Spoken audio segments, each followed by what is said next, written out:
28टी राज्य भारत में अच्छी भितर 5टी राज्य एमती अच्छा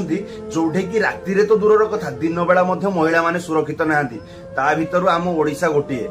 मु जानिनी आमर पुराना सरकार महिला मानक केमिति सुरक्षा दउथला कि आमर नुआ सरकार महिला मानक सुरक्षा पाई कौन कौन योजना करिछि मु बास एतिकी जानिछि बालेश्वर रे जो घटनाटी घटिला ता पाई कोउठी ना कोउठी आमे माने ही दायी अछु कारण से झीटी जितेबाला जाइकिनी समस्त आगे नेहुरा होउथला जे मो संगे एमिति प्रोब्लेम होउछि मते टिके सहाय्य करंतु बोली सेतबळे ता सामना को केही आसी नथिले एबे जितेबाला ता जीवन नाही सेतबळे ताकू समस्त न्याय दवा पाई आगे आसुथंती